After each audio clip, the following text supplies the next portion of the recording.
Your brother has done more for this family than you ever could. My mom said, while living in the house I just bought for her, I sold it without telling anyone and said, let's see what he can do. If you'd met me 5 years ago, you'd have seen a wide-eyed guy with a fresh engineering degree, 2 internships under his belt, and a duffel bag full of ambition. I was the first in my family to graduate college. My parents were proud, or at least they used to say they were. My younger brother Tyler was still in high school, then already coasting on charm and excuses. You know the type. Skipped classes, but somehow made it the teacher's fault. Crashed his first car and blamed the slippery road. Even though the sun had been out for 3 days straight, I didn't mind back then. I figured he was just going through a phase. I was the older one, the responsible one, the fixer. My first job paid $68,000, after taxes and rent for my studio apartment. If you could call that glorified closet an apartment, I still sent home $500 every month. My mom said it helped with groceries and utilities. Dad said not to worry about it, but I knew they needed it, so I kept sending it. When the pandemic hit, things got worse back home. Dad's factory cut shifts, then closed altogether. Mom lost her part-time job at the library. Tyler, he dropped out of community college and got really into crypto and conspiracy theories. I didn't say anything. Everyone was unraveling in their own way, but I upped my payments to $800. Then in 2021, my tech startup got acquired. It wasn't life-changing money, not yet. But my stock options vested, and after taxes, I walked away with just under $300,000. First thing I did, paid off my parents' mortgage. I still remember the phone call. "Wait, you what?" my mom said, laughing nervously like, "I just told a bad joke. It's gone, Mom. No more payments. It's yours." There was a silence then. "You shouldn't have done that, honey, that's too much." But Dad cried. Actually cried. That was the only time I'd ever heard his voice shake like that. And Tyler, he texted me. "Nice flex, bro." So what do I get? I told myself it was a joke. By late 2022, I was making over 6 figures. Remote work gave me flexibility, and I found a charming little 2-bedroom outside Seattle. Still modest, still grounded. Every bill back home still on me. I paid their internet, gas, water, electricity, phone plans. My name was on every account. I even set up autopay for their property taxes just to be safe. You'd think that kind of support would come with some appreciation, or at least neutrality. But what I didn't realize is that when people come to expect your help, it stops being a gift and starts being a duty. And the moment you falter even slightly, it's seen as betrayal. It was a dinner last month that cracked everything open. I'd flown home for Dad's birthday. Nothing fancy, just a backyard barbecue with some relatives, a few neighbors, and enough potato salad to feed a football team. I brought a nice bottle of whiskey and some steaks. Real ones, not the bulk pack kind from the freezer section. I even picked up a Bluetooth speaker because their old radio was practically fossilized. Dinner started out fine. Tyler was there, loud as usual, retelling some story about almost making $80,000 from a coin called banana cash or something equally ridiculous. He wore sunglasses at night and kept checking his phone like someone important was waiting on him. My mom laughed at every joke he cracked, even the ones that barely qualified as sentences. About halfway through the meal, my aunt made a comment about how lucky my parents were to have such a generous son. I smiled, assuming she meant me, but then Mom said it. Sharp, casual, and loud enough that 3 conversations stopped mid-sentence. "Well, Tyler's actually done more for us than Adam ever will." At first I thought I'd misheard. I literally blinked like a cartoon character trying to replay it in my head. What I said lightly with that forced laugh you use when you're giving someone a chance to walk it back. She didn't flinch. "I mean, yeah, Adam sends money and all, but Tyler's here. He keeps us company, runs errands, helps with the yard. That matters more, you know." Tyler smirked, said nothing, and took another bite of corn on the cob. I stared at her. This woman, this mom, who I'd been covering for, protecting, supporting, who had never once asked how I was doing, never once called to check in unless the Wi-Fi was down. She was minimizing years of sacrifice because her golden child mowed the lawn once a week and sat on the couch for moral support. My dad didn't say a word, just looked down at his plate like it had become incredibly fascinating. I felt heat crawl up my neck, but I stayed quiet. I didn't want to make a scene. Not there, not in front of relatives who'd already whispered things like, "Oh, Tyler's so charming and he's just finding his path." I excused myself early and went back to my hotel. I didn't sleep that night, not because I was angry, though I was, but because I was rethinking everything. The mortgage, the utilities, the hours on the phone with Comcast, when they couldn't figure out why the internet kept dropping. The time I took off work to help repaint the living room. The holidays I skipped vacations for just to come home and be told you're too quiet or you should be more like Tyler. He's so fun. And now apparently he'd done more than I ever would. I checked the deed that night. It was still in my name. I'd put it there when I paid off the mortgage thinking it'd be safer that way just in case. And now for the first time, I was glad I had. The next morning I smiled through breakfast like nothing had happened. Tyler made a joke about me being sensitive and said something about crying in Bitcoin. Mom chuckled. Dad sipped his coffee and stayed silent, but in my mind I was already flipping switches quietly, carefully. Because if Tyler had done more for them, then maybe it was time he did more. And maybe it was time I stopped footing the bill for their selective memory. I didn't go no contact right away. That would have been too easy. And honestly too sudden for anyone to learn a lesson. I wanted to understand, needed to. I wanted to see if it was just a one-time comment from my mom or if I'd been blind this entire time to something much uglier. So I played along. After that dinner, I spent 2 more days at home, smiled through it, helped clean out the garage like nothing happened, picked up coffee for my mom, and brought Dad a new pair of thermal gloves for the winter. When Tyler bragged about his new business opportunity, which turned out to be a dropshipping course he paid $900 for, I nodded politely. I even asked questions just to keep the peace, but every little thing started adding up. Like the way my mom suddenly had so many chores she couldn't get to whenever Tyler was around. "Oh, honey, can you help me clean out the attic? My back's acting up." Never asked Tyler, never even looked his way, or how Dad started mirroring her comments. "You're lucky you're good with money, Adam, 'cause you sure don't talk much. Like being quiet made me defective."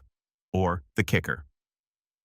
That night when I overheard them in the kitchen, I had gone to the back porch to take a call, and on my way back in, I passed by the kitchen window cracked open just enough for voices to leak out. Mom and Tyler. "He acts like he's the only one who works," she was saying. "Just because he sends money doesn't mean he gets to act better than us." Tyler laughed. "Yeah, dude thinks he's Jeff Bezos or something. I swear, Mom, if I had that kind of cash, I'd buy you a real house, not this old thing." "Oh, don't say that," she giggled. "You know you're the one we count on around here." I stood there in the dark, my hand still on the doorknob. My throat felt tight, not from anger, but from this strange, icy clarity. They meant it. This wasn't just a fluke comment at dinner. This was the way they saw the world. Tyler, the golden boy who could do no wrong, and me, the utility company with a heartbeat. By the time I flew home, I had made a quiet decision. I wasn't going to yell. I wasn't going to write some long, tear-filled email. I was just going to stop. No announcements, no drama, no hint of guilt, just step back and watch. The first thing I did was switch the deed on the house into a revocable trust under my name. No more direct ownership, just a little legal firewall, something quiet and visible. Then I reviewed the bills. They were all still under my accounts with my email as the contact easy access. I paused the autopay on the electric first. That was just a test, a small one. Within 3 days, I got a call from my mom. "Hey, sweetie," she said, voice overly sweet. The lights flickered twice last night, and this morning the oven wouldn't turn on. Did the power company screw something up again?" I feigned concern. Weird. I'll call and check, but I didn't. And 2 days later, she called again, this time more annoyed. "I just got a notice that the payment didn't go through. Did you update the card?" I waited a beat. "No, I haven't changed anything. Maybe you should call them directly." "Oh well, can you take care of it?" "Your father was trying to watch the game and the TV shut off. Maybe Tyler can help," I said quietly. She went silent. It was the first crack. Over the next few weeks, I slowly peeled back the support. Gas bill, internet, then water. Each time I acted confused or unavailable. Sorry. I was slammed with work or shoot. I thought that one was still active. And each time the tension on the other end of the line grew. Tyler predictably did nothing. The first time the Wi-Fi cut out, he drove to a Starbucks and posted on Instagram about how hard work never stops laptop computer hot beverage. The next time he borrowed the neighbor's connection by standing on the porch with his phone in the air like a TV antenna. The worst part, they still didn't say thank you. Not once. Not even in retrospect. They were more irritated than anything. Like a vending machine had eaten their dollar. But I wasn't doing this for thanks anymore. I was doing it for clarity. And that clarity came one Saturday night when I got a call from my Aunt Dad's sister, Denise. "Hey Adam," she said. "Listen, I just wanted to ask if everything's okay with you and your folks." I blinked. "What do you mean?" Well, she hesitated. "Your mom was over here earlier and she seemed really upset. Said you'd cut them off completely. Said she had to dip into her savings to pay the water bill. Then she said something about you trying to control them by holding the house over their heads. I laughed short and sharp. Control them. I paid off their mortgage. I've been covering everything for 5 years. I know, sweetheart. I told her that. She's spinning it like you're punishing them. I sighed. Did she mention Tyler? She said he's doing everything he can to keep them afloat. I had to physically stop myself from hurling my phone across the room. After I hung up, I sat on my couch for a long time just staring at nothing. The betrayal wasn't the bills or the lies or even the lack of appreciation. It was the twisting of it all. The way they were rewriting the story to make me the villain. And Tyler, he was eating it up. He started posting vague tweets. When someone only gives to feel powerful, they were never generous in the first place. Or fake love is when the help comes with strings. I didn't follow him, but a mutual friend screenshot them for me. I felt sick not because of what he was saying, but because he believed it, or at least he wanted other people to believe it. I had become the cautionary tale in his personal redemption arc. Then came the final straw. 3 weeks ago, I got a call from my mom. It was short cold. Adam, your father and I talked, and we'd appreciate it if you transferred the deed to us fully. It just makes things cleaner legally. I almost dropped the phone. You want me to give you the house? It's our house, she snapped. You paid it off for us, but now it's in your name, and that doesn't feel right. Doesn't feel right, I repeated. My heart was pounding. Tyler agrees, she added, like that would make me fold. He said, if you really cared about us, you wouldn't make us feel like guests in our own home. I was quiet for a long moment. Then did he say anything else? She hesitated. He also said, you've been holding this over our heads, that you're trying to punish us. Punish them. Punish them for what I had bent over backwards for years, quietly, consistently. I never asked for anything in return, not even affection. And now they were accusing me of manipulation because I'd finally taken a step back. That was the moment, the actual breaking point. Because it wasn't just favoritism anymore. It was warping reality to make me into the enemy. And Tyler. He was the golden boy general leading the charge with a self-satisfied smirk and a Twitter following of 300 people who thought he was deep. That night, I sat down with a glass of wine and opened up every account. I stared at the property file, looked at the utility log, thought about all the years my 20s spent worrying about whether my mom remembered to refill her blood pressure meds or if Dad's heat would stay on through the winter. And then I thought about Tyler and that sentence. He's done more for us than you ever will. I closed the tab slowly because the next move that was going to change everything. The first week after that call, I felt nothing. Not anger, not sadness, just blank. Like someone had reached into my chest and unplugged something essential. I still woke up at 6:30, still made my pour-over coffee, still sat down at my desk like I always did, but I wasn't there. I'd click around my email, half-heartedly, read Slack messages, smile on Zoom calls when I needed to, but inside it was just static. It didn't hit me until a few nights later. I was lying on the couch in the dark Netflix show I wasn't watching when I glanced at my phone. A notification Tyler just posted. Nothing hurts like realizing your family only loved what you gave them. The caption wasn't tagged no names, but it didn't have to be. That's when it finally landed. I wasn't just being excluded, I was being erased. Every dollar I'd spent, every birthday flight, every grocery run, water heater, fix busted Wi-Fi call gone. Scrubbed from the family story like I'd never mattered. And what made it worse, they weren't even trying to hide it. That night I cried. Not like a single tear down the cheek movie cry. Like ugly cried on the floor in my hoodie. Shoulders shaking, nose running, chest heaving.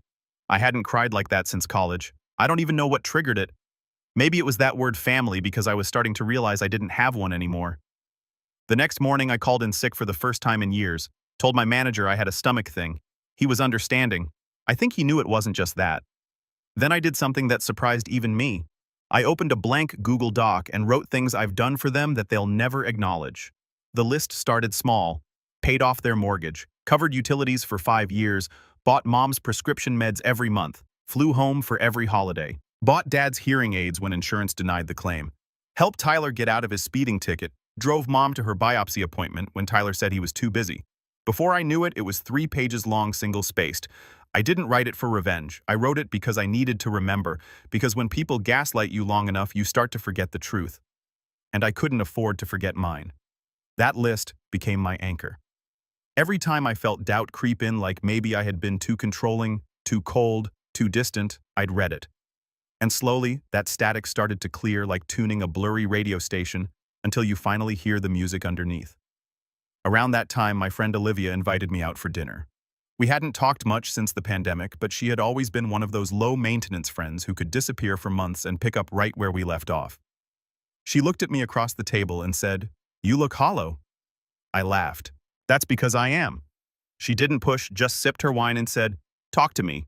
I told her everything from the barbecue dinner to the deed call. All of it. I hadn't said it out loud until then, and once I started, it poured out like floodgates had snapped. She didn't interrupt, didn't try to fix it, just listened. Like really listened. At the end, she said something I'll never forget.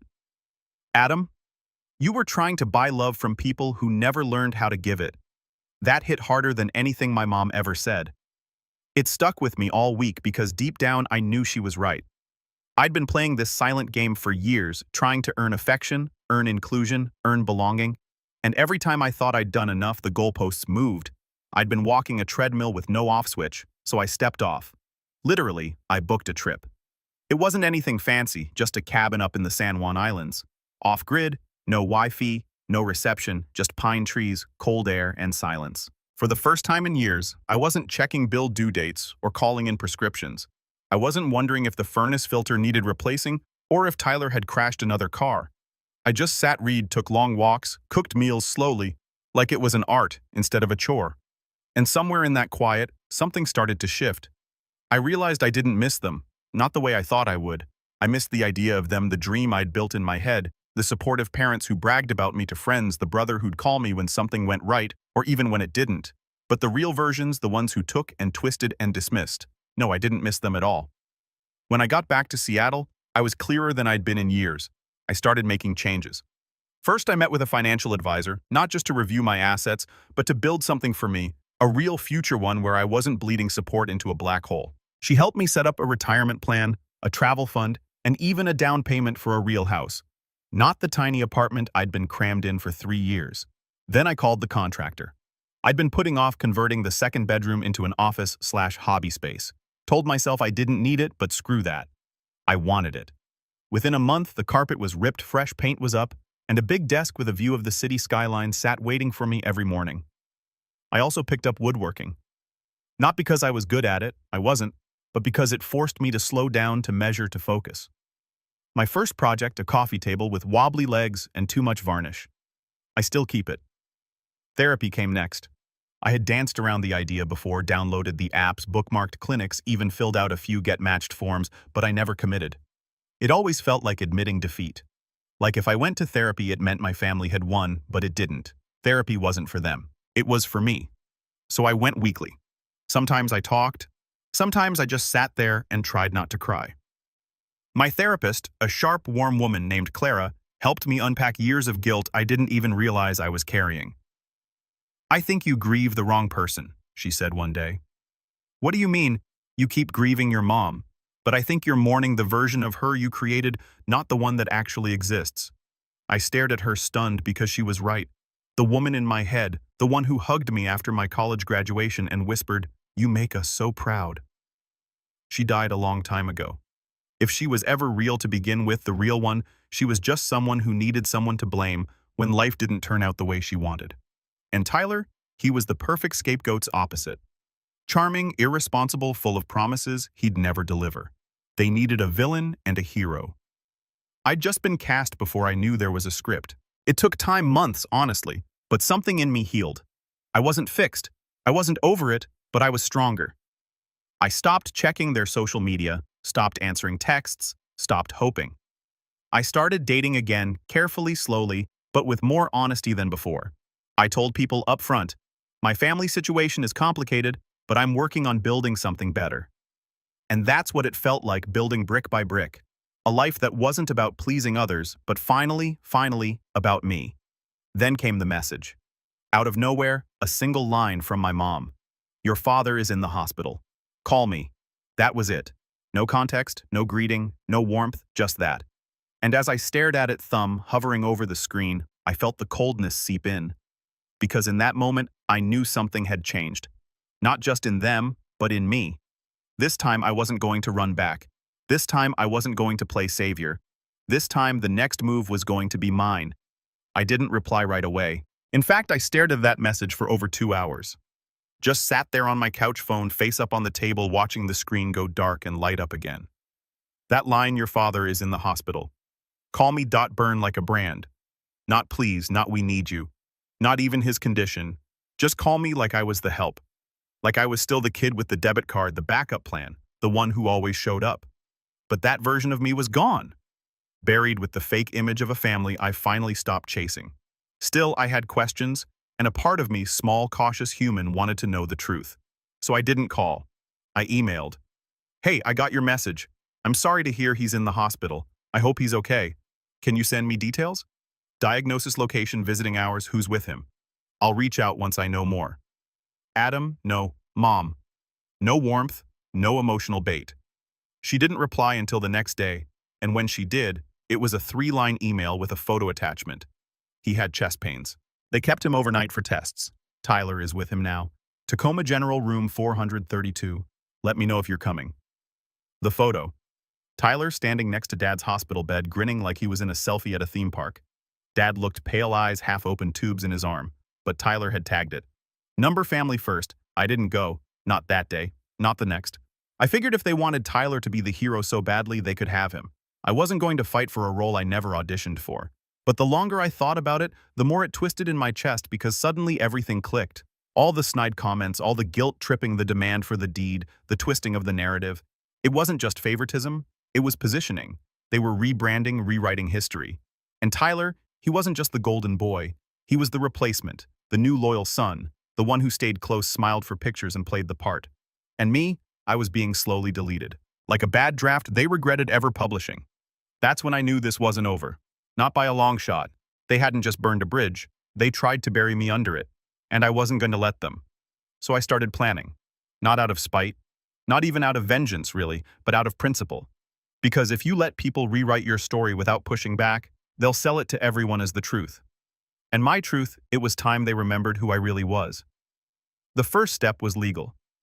I reached back out to Marisol, my attorney, who helped me transfer the house into a trust last year. She was sharp, no nonsense, and extremely good at keeping receipts. We met for coffee and I laid everything out. The manipulation, the smear campaign, the request to sign over the deed. She raised an eyebrow. "They asked you to gift them the house." "Yeah, I said it would be cleaner that it's their home." She snorted. "That's adorable." Then her face turned serious. "Do you want to keep the house?" I hesitated. "I don't know," I said. "I don't want to live in it, but I'm not just going to give it to them after everything." She leaned back. "Okay then, let's make sure they can't touch it. Not now. Not ever." We reviewed the trust. It was already airtight, but she suggested we add a clause that prevented any unauthorized tenancy or modification. In short, they could live there while I allowed it. But if they tried to force my hand, I could legally have them removed. It felt cold, harsh even, but it also felt like armor. Step 2, information. I needed to know what was really going on with Dad, not through the family grapevine, through facts. So I called Tacoma General and asked to speak to the attending physician for room 432. I was listed as an emergency contact, still had power of attorney too. Another detail they'd conveniently forgotten. The doctor was kind, professional. He had some minor arrhythmia, she explained. Stress-induced most likely. Nothing immediately life-threatening. We're monitoring, but he's stable. Will he need long-term care? Not unless his condition worsens, but we're recommending some major lifestyle changes. That hit me sideways because I knew what that meant. Diet routine, blood pressure meds, and no more chain smoking in the garage or drinking 3 beers before dinner. Basically everything my dad hated. I thanked her and hung up. Tyler hadn't posted anything since the photo, but Mom had. A long Facebook post with a soft filtered picture of Dad in bed. She wrote, "Prayers needed. It's been a scary few days, but we're staying strong. Thank you to our amazing son Tyler for staying by our side through all of this. He's been a rock." There it was. No mention of me again. Just Tyler, the rock, the hero, the revised son. And then the final straw landed in my inbox. A forwarded email from Marisol. Subject line: notice of change request, property occupancy transfer. It was from a local property attorney asking if I would consider signing over occupancy rights of the property to the long-term residents Michael and Linda Thomas for stability and legal clarity. They were trying to squat in my house using legal channels. Marisol included a note. "Let me know how you want to play this. We can shut it down today or use it to apply some pressure. I stared at the screen for a long time. Then I wrote back, don't shut it down yet. I want to see how far they'll go, but give me everything. Every email, every request, every scrap of paper they've submitted, because if they wanted to play this like a game of chess, they forgot I'd built the board. The next part of the plan, information control. I reached out to Aunt Denise again. She was the only one in the family who still had some moral compass and, more importantly, the only one who saw the change in my parents and Tyler for what it really was. We met up at her place for tea. I told her the whole story. The lies, the attempts to grab the house, the photo ops, the quiet eraser. She shook her head slowly, hands wrapped around her mug. I knew your mom was spiraling, but this is something else. She's rewriting everything I said, and Tyler's letting her, encouraging her. Denise looked at me, eyes sharp. Then it's time to give her a new ending. I smiled. Exactly. She agreed to be my point of contact, eyes on the ground. The one who could confirm what they were telling the extended family and subtly correct the narrative when needed. Then, almost as an afterthought, she added, you know there's a family reunion in 2 months, right? I hadn't. I'd probably been left off the list. She pulled out her phone. Show me the Facebook group chat. Sure enough, no invite. That could be your moment, she said. I nodded slowly. She didn't need to say it twice. I spent the next few weeks quietly stacking dominoes. I updated the utilities again this time, making sure every bill sent paper copies to my Seattle address instead of the house. I rerouted all communications through my personal legal email. No more calls, no more texts, only paper trails. And then I made a final decision. I was going to sell the house. Not out of spite, but because it was time. I didn't want the responsibility anymore. The memory of that house, once warm and full of childhood echoes, was tainted. Now I'd let them stay long enough. I'd paid their dues long enough. They wanted it. They could have it at market rate. From a buyer I'd pick. I listed it quietly. Pocket listing, no signs, no online photos, just word of mouth through my real estate agent. It wouldn't be on the market forever, but the moment it sold, the game would change permanently. And just like that, the pieces were in place. They thought they were playing checkers, but I had the queen. 2 months later, the reunion date rolled around like an alarm I hadn't set. I hadn't been invited, of course. Aunt Denise had to forward me the details. An outdoor potluck at my parents' place, same backyard where that infamous steak dinner happened. The idea of it made my stomach twist in some unnameable way, like returning to a crime scene where I wasn't the victim, just the cleanup crew. But this time, I wouldn't be there to keep the peace. I'd be there to end the story. The house had gone under contract 2 weeks earlier. A quiet, clean offer from a retired couple relocating from Oregon. They loved the location, didn't mind the outdated kitchen, and paid in cash. Full asking price. My realtor, Kevin, was a magician. We closed in less than 10 days. The trust still owned the home, which meant my name wasn't publicly attached, something I'd done to protect myself early on. But now it gave me the gift of timing. Once the sale finalized, I had full control of when and how to serve notice. I chose reunion day seemed poetic, but I didn't want it to come as an envelope in a mailbox. I wanted it to be seen, so I printed 20 copies of the notice. Notice to vacate premises. Property has been sold. New ownership has authorized formal termination of any informal occupancy. Residents are required to vacate within 30 days of this notice pursuant to RCW 59.18.650. I had them folded neatly and stacked in a manila folder. On top, a clean print out of the property deed transfer with the date and buyer's names highlighted. My legal team had also prepared a formal cease and desist should anyone try to block the sale retroactively. The whole thing was about as airtight as it gets. Now came the hard part, showing up. I didn't do drama. I didn't want a scene, but I also didn't want this to be some abstract thing they'd find out about over email. No. If they were going to lie about me in front of family parade around like I was some heartless son who abandoned them, then I'd give them something to talk about. I pulled into the driveway that afternoon in a quiet black rental. Didn't want them recognizing my usual car and locking the doors. Aunt Denise met me 3 houses down and walked me through the side yard like we were sneaking into a movie. "Everyone's here," she whispered. "Even cousins you haven't seen in years. Be ready." The backyard was packed, folding tables, plastic chairs, tubs of potato salad, and cheap beer. My mom stood at the grill wearing that same fake smile she always wore when guests were around. Tyler held court near the gazebo, red Solo cup in one hand, sunglasses on despite the shade. I waited until he launched into another one of his stories. Something about his e-commerce startup that was definitely going to be in Forbes soon. People were half listening, half nodding.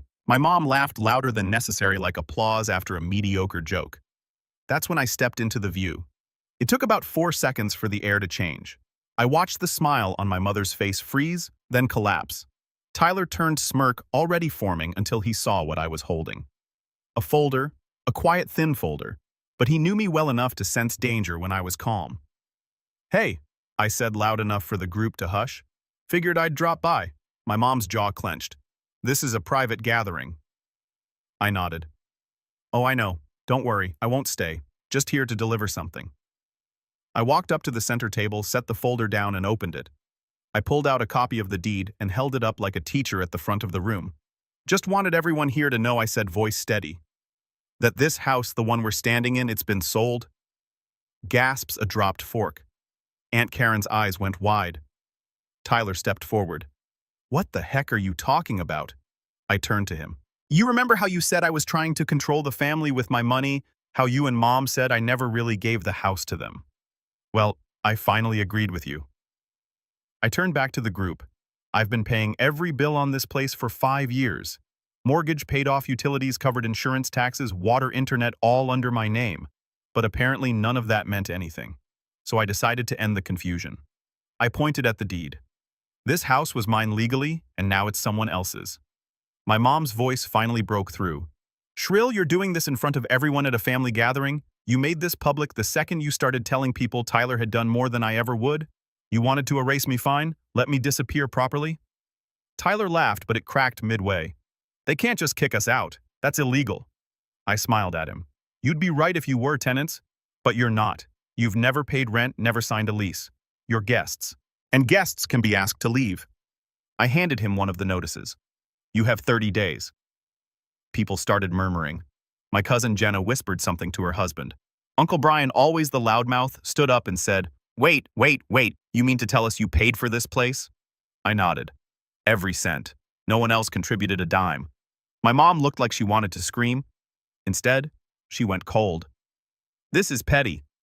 You're throwing your own parents out on the street." "No," I said, soft and level. "I'm giving you the same freedom you gave me." "None." Tyler tried a last swing.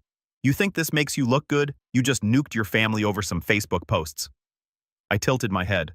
"No, I nuked it when you tried to rewrite history. When you told everyone I was never there, when you stood there and smiled while Mom said you had done more." He stepped forward, face inches from mine. "You think this is over?" I leaned in.